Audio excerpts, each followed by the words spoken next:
دنیا میں عذاب آتا ہے مسلمانوں پر. مسلمان ہو کر تم اگر اسلام پر عمل نہیں کرتے، دعویٰ تمہارا اسلام کا ہو اور عمل تمہارا کافرانہ ہو، نام لو تم محمد کا صلی اللہ علیہ وسلم اور اتباع کرو تم محمد کے دشمنوں کا، دعویٰ کرو اللہ اور اس کے رسول کی وفاداری کا اور تمہاری دوستیاں ہوں اللہ اور اس کے رسول کے دشمنوں سے، تم کہو اللہ اور اس کے رسول کے احکام کو ہم مانتے ہیں اور سودی کاروبار کر کے اللہ اور اس کے رسول کے خلاف اعلان جنگ کیے رکھو. اصل عذاب دنیا میں مسلمانوں پر آتا ہے کہ تم نام لیتے ہو ہمارا اور عمل تمہارے خلاف ہے. لما تقولون ما لا تفعلون کبر مقتا عند اللہ ان تقولوا ما لا تفعلون. کیوں کہتے ہو جو کرتے نہیں ہو؟ اللہ کے غضب کو اور اللہ کے غیظ کو اور غصے کو بھڑکانے والی ہے یہ بات کہ تم کہو جو کرتے نہیں. یہ ہے اصل سبب. اصل مجرم ہم ہیں. ہم ہیں کہ جو ہر روز کہتے ہیں ایاک نعبد و ایاک نستعین اور پھر اس دن میں 50 مرتبہ اللہ کا حکم توڑ رہے ہیں.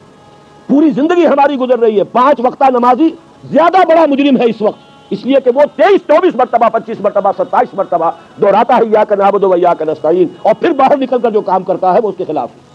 یہ ہے اصل میں سبب. اور یہ جان لیجئے جو عذاب ہم پر آ رہا ہے اللہ کا وہ اس وجہ سے آ رہا ہے.